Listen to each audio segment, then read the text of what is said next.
Alright, let's take a look around. We have Julia Aldori and Edna Aldori over there. Let's talk to them. It's a pity the hunt you held was ruined. I do hope it wasn't the last one.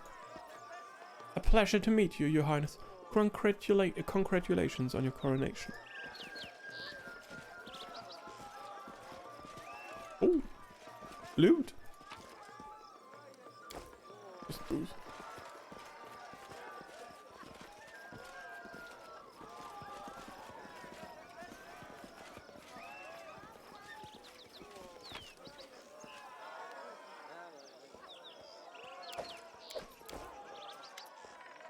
Swords, armor, and best me only steel. Show me your wares.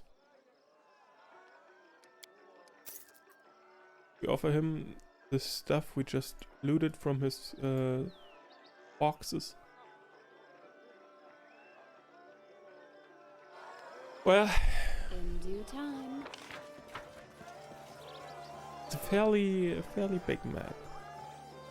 So let's explore a bit.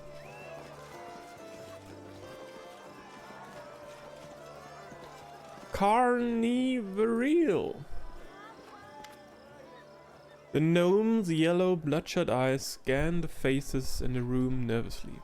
Noticing you, he grabs for his sealed sheath. What? Who are you? Oh, it's your Royal Highness? Forgive me, I didn't recognize you. An honor. Truly a huge honor. I'm Carnival, a simple salesman. Who are you? I told you already! The gnome's voice rises in anger. I'm a simple salesman, not rich, not noble. Why would a queen concern herself with me? She wouldn't. What is it you sell? What do you care? Fish and the like. Who might you recommend I meet here? No one, everyone. How should I know? I'm just a simple salesman. Leave me be. Farewell.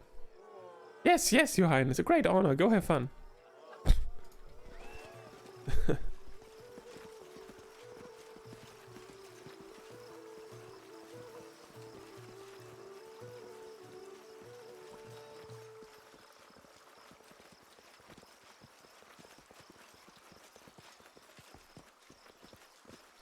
All right.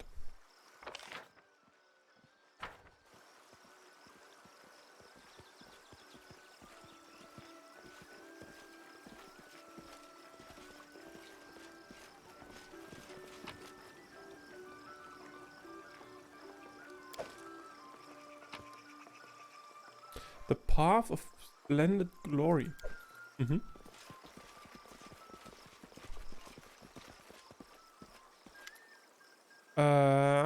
Adventurers, look at my office. New wares in a new bag, all new, all bestest. Only me be old, can't be any bester. Show me your wares.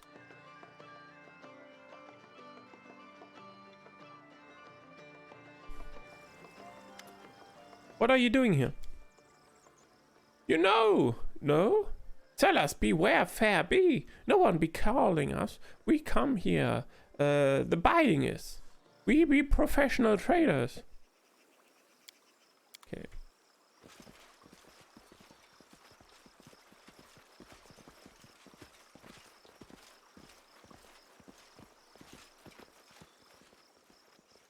Let's take a look over here.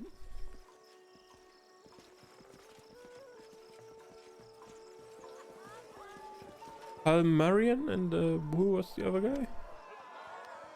Aymar Deschamps. Amid the tournament's frivolity, you notice that two men nearby are having a heated but hushed discussion.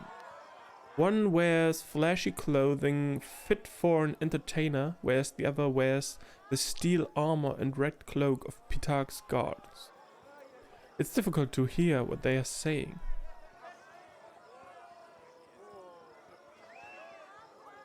Stealth. Creep closer to listen to what they are saying. Although the two huddle near one another, their voices only occasionally rising above the ambient laughter and music, you are able to overhear the rest of the conversation. The guard sternly chides the entertainer. I don't know quite what you're up to, Ima, but I know that look. You're planning something. Something dangerous. This isn't the time. You know he's become harsher about. Look around you, Talwyn, Ima interjects. This celebration? It's just more blood and spore to cover for the ongoing troubles, and we've both helped shepherd it along. That isn't the future we had planned for, but it's the one that fates have dealt. Can we really stand by? He begins to raise his hand and strike a pose as if preparing to make a bold declaration. The god's hand intercepts Ima's arm, firmly preventing the entertainer from making a scene. You know how harsh justice is these days. Justice. I've seen it with my own eyes, and it would crush me to see noble intentions harming good people, especially like you. I appreciate those feelings, I do.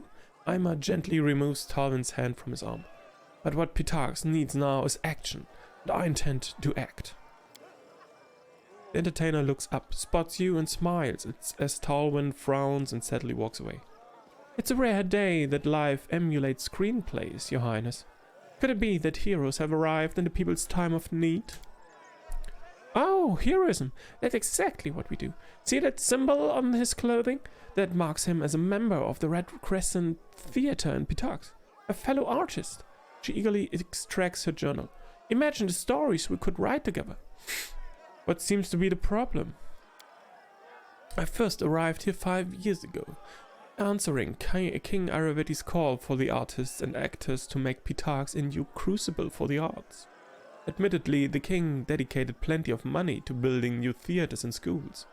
Art only thrives, though, when there are visitors and patrons to pay for it. Ima sidles closer, lowering his voice. And that's where Aravetti has failed. The Pitarchs River is our lifeline, connecting us to the outside world.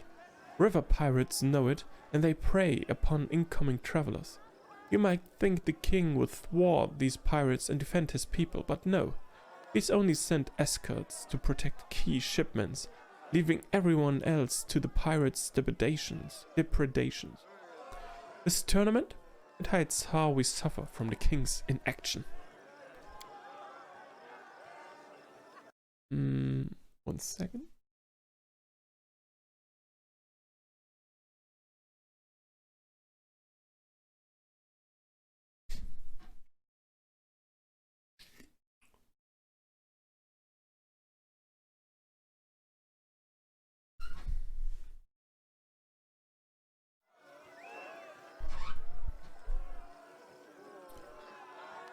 Now, when the king's soldiers cannot or will not vanquish the villains, what happens in the stories?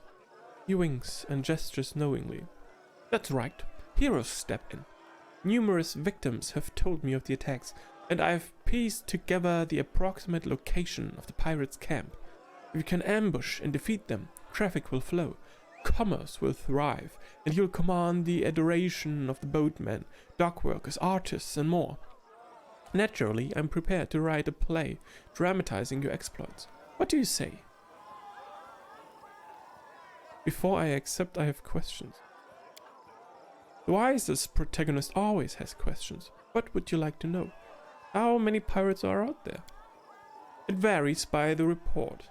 The camp could have a few dozen, so you might try to take them by surprise. Why hasn't the king acted against the pirates? That's unclear. It might be a lack of soldiers, or perhaps it's a lack of will. Leaving the pirates alone might also undercut political or economic enemies in some way, but at what cost? Is there a reward? Ima laughs nervously. The term starving artist was fairly common in Taldor. Perhaps you haven't heard of it before? I do not have much wealth, but I can help you win the people's adoration. I also understand that among the theater's props are a few enchanted items of actual value, so perhaps I can entice you with those?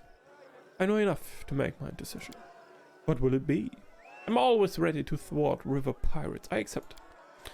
Ima grins eagerly. Then it's settled.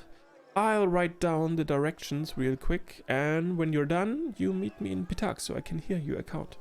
No doubt the magistrate will be pleased to stop getting piracy complaints too. He draws a roll of parchment from a scroll tube. I hope you'll arrive in time to see my latest production. Speaking of which, I'm already late to oversee its rehearsal. Now, that's more like it. Let's go crash those pirates. And we'd better not waste time here. I don't like Pitarchs or its people. Everyone's always trying to cheat you or swindle you or drag you into some other cunning scumbaggery. Ah, consider this a little preview. Good hunting. The Pitarchs river band has been revealed. Okay. Okay, we're going to take a look there as soon as we are done here. Drunk bully. Oh!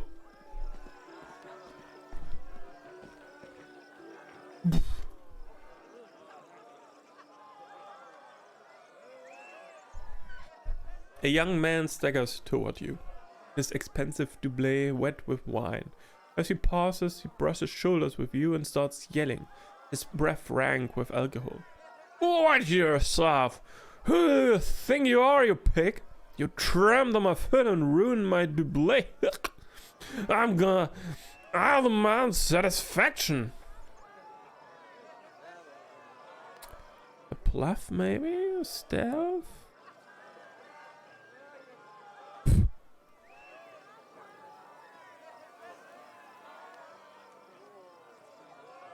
We could try the bluff.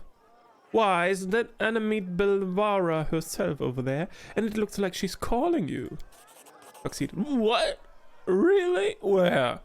Oh, how do I look? Quickly now, I'm alright. Good.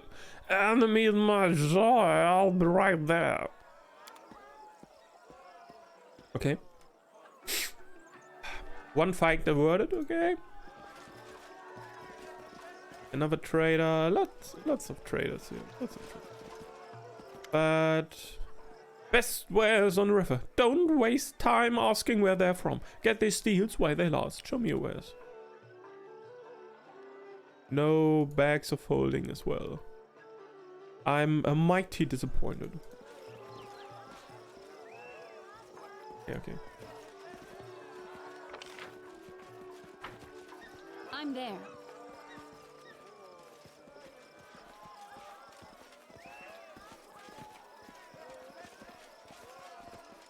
Dagger mark, guess. I do what I must. Yeah, well. I already know those dagger mark fellows. Lock picking contest.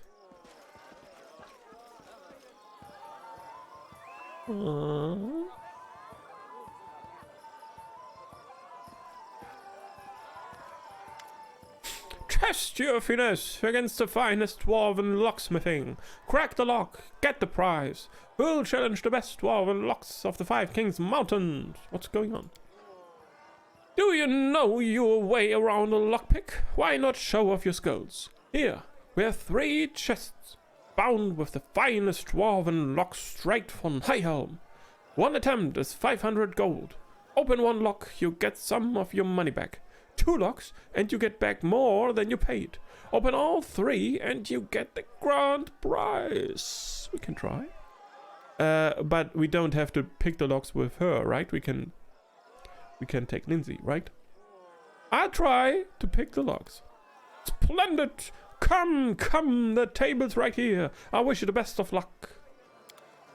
Let us begin your sleight of hand against our most sophisticated devices. Who will win?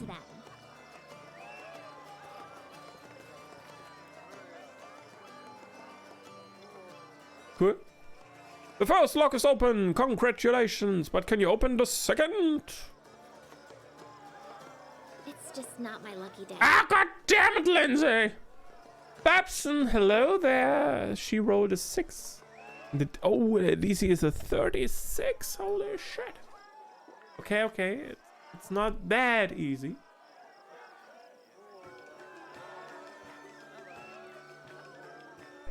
Hello, Babson. I was simply not looking at chat. Hello there. I hope you have a wonderful day. I hope you have the Christmas feelings all over you right now. I'm doing fine. Thanks for asking. Yeah. The last week of university is over. So the next 2 weeks, yeah, I've got some time to work on some university projects there. Yeah. Some homework I have to do. But other than that, yeah, Christmas. You know, Christmas. It doesn't look very Christmassy outside, but well, I guess that's just how it is. Especially here in Hamburg. We don't have snow here, so just cold and nasty. Yeah, it's okay. It's going okay with university. Just yeah, getting all your groups together, all those people, and but overall it's okay. Yeah, there's some stuff, very few things that I can work alone on. So yeah, the next couple of days, next week, I'm going to do that. It isn't too much though. Small homeworks, more like. You have Christmas feelings. You have no Christmas feelings. Yeah, I can totally understand that. Not really Christmassy, and I think especially where you live right now, it doesn't very much feel like Christmas there. It's way too warm. No snow, no Christmas trees. So wait, we are here with Lindsay. What song do we want to play with Lindsay? We can activate this Inspire Competence, you know, for the skill checks.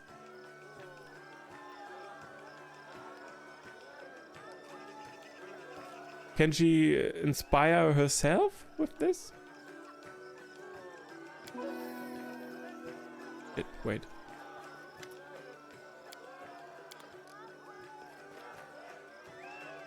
Anything else? It's just not my lucky day. God damn it. She rolled a 2. Ooh. Ooh. That sounds nice. I hope you will be doing some nice pictures of the meal, of the final meal. I'm looking forward to it. Maybe we can try one more time here with this. What troubles you? With this lock picking. Anything else? The second lock defeated. Only the hardest remains. Ah!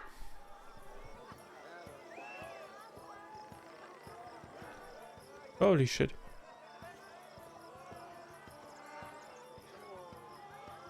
I failed. I'm sorry. A 46. Oh, that's really high. That's really high. Can we come back later and maybe try it again when we are at a higher level?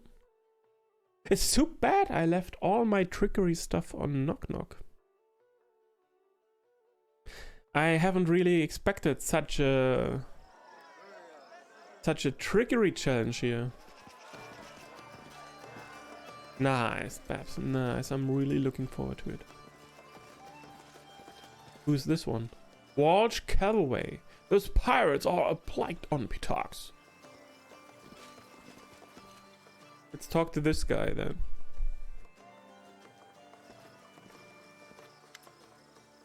Several concerned dock workers crowd around a finely dressed half-elf, who listens to the workers with imperious dignity. It's as we've been telling you, Judge. This is the third shipment in 2 months they've stolen from us. Can't keep that up. Doesn't matter how good the last year's business been. No cargo means no pay, and no pay means no new shipments. We asked you about their thefts before, and there's nothing changed. Where's the king's justice, Your Honor? The half-elf patiently motions for silence. It is true that pirates have taken route along the Pitax River and attacked several shipments heading upriver. The king has... He pauses, noticing you for the first time. He adjusts his posture to stand taller and straightens his sash of office before continuing. King Iravetti shall address the problem soon. However, he will hear no formal complaints until after the Rush-like tournament. In the meantime, he advises that travelers downriver take care around Littletown. Until then, partake in the festivities and the king's generosity. If anyone has further questions or concerns, I'm at your disposal. The gathered workers crumble and disperse, barely mollified by this response. Littletown. Whoever called this tiny village in the Pitaxian backwoods a town was flattering it. This tiny dot is barely visible on the map. A bright sash cuts across this man's chest, identifying him as a magistrate of Pitax. He makes a shallow bow while keeping his head inclined upward, as if being polite while also conveying his superiority. May the king's law guide you at the Rush-like tournament today.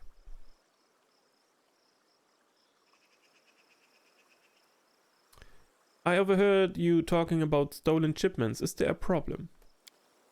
Ah, yes, that. He sets his teeth into a practiced smile, though his teeth briefly grind together. An outbreak of river piracy has caused some consternation among the citizens. Simply avoid or exercise caution near Littletown in the meantime. Perhaps Pitax would benefit from somebody who has a history of vanquishing bandits. Let us be clear, declares the magistrate, narrowing his eyes with disdain. Pitax's armed forces are entirely capable of handling these criminals. There's no need for would-be heroes or aspiring vigilantes to get involved, much less foreign interests.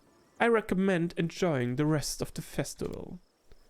How can he be so deaf to the people's woes, and he calls himself a judge? I knew a judge once. So she spent nights butchering her own kin, then went on to become a zombie. This guy seems fine by comparison. I can understand his reluctance to allow foreigners to meddle in his kingdom's affairs. What I cannot understand is such a blatant negligence of justice and the safety of his subjects. I'm clearly addressing someone important, but I don't believe we've met. The half-elf motions to his sash. I am the Honorable Watch Calloway, a magistrate of Pitax, judge of the people's concerns, and executor of the king's justice. A fine day to you. In due time. Okay.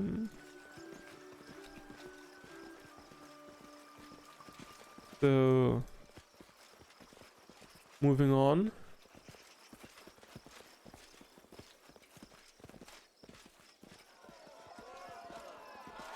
Some more traders. Some more loot. The Path of Splendid Glory. We have already picked it up, I believe. I'm just grabbing anything I can find. Do you have a bag of holding? You don't.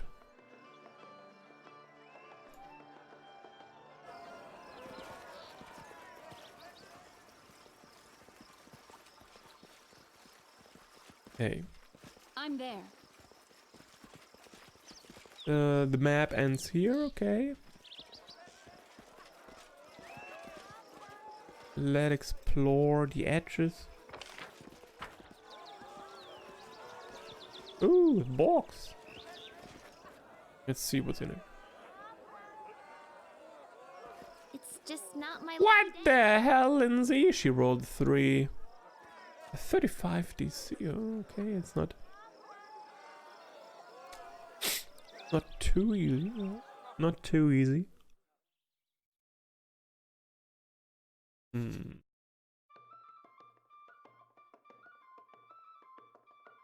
Yeah.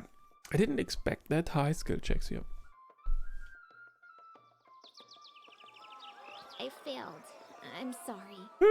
I had hoped this would be a quick in and out, getting her quest done. But yeah, there's probably more to it here. I mean, she has a rich history with Pitak, so probably her companion quest maybe would take a little longer Anything else? to solve. Would involve a little bit more than for all the other characters. Or maybe it's just, it will be done very quickly here. And we can get Knock Knock back in our party. Some guests. Atalia Gitarin. We were supposed to talk to her, I believe. Let's see her. Greetings, Your Highness. I'm Atalia Gitarin, headmaster of the Academy of Grand Arts. Welcome to the tournament. Is this your first time here? I'll be honest, I'm delighted to hear what you've done with Marrakesh. Not so long ago it was a little more than a hole in the ground, but you've brought it real civilization. Bravo. How fares the Academy? Oh, just splendid. If you ever find time to visit Pitarchs, I'll gladly give you a tour. We are currently holding an exhibition of our graduates' works. Though it's a pity that... No, it's fine. Believe me, we have plenty worth coming to see and hear. Perception check passed. I get the impression that something is upsetting you. Oh no, please don't worry. I'm just disappointed that one of our best students, Treprecant of Cordelion, couldn't be here today. He could be singing in any capital, but the king chose to send him to some backcountry village called Littletown. Of course, His Highness would never squander talent, so I'm sure we'll hear from Treprecant again, but still, I do worry. Who might you recommend I meet here? There are many respectable attendees today. You already know King Iravedi, of course. You should be sure to speak with High Priest Drayans as well. He's truly a wise and honorable man. And if I may give you one piece of advice, beware of Karn Veril. He may be business partners with King Iravedi himself, but those who deal with him usually find themselves in a bad way. Since he showed up in the city, our dear captain of the guard, Ursi Khaleesi, has so much work, so much more work that Italia stops short covering her mouth. Forgive me, I've probably said too much. Lindsay has some interesting news for you. Yes, Professor Eobald found refuge in our capital, and you know what? He's writing his memoirs of his time at the academy. I'm sure it'll be an entertaining read for everyone in Pitarchs, no, all of Avistan. A book, you say? How brave of him. I hope he doesn't neglect to include the details of his dismissal. Atalia's voice is ice cold and bone dry. What details? What do you mean? Iravedi kicked Professor Eobald out for just being too smart, didn't he? I'm sure that's exactly how he described it. They call him the Insightful for a reason, after all. Anyway, forgive me, but I have no interest in discussing this topic further. If you'd like to change idle gossip, I'm sure you can find much more willing and interesting company here. I suspect you know to whom I'm referring. Okay. So, what's our next step here? Talk to Enemid Belivara.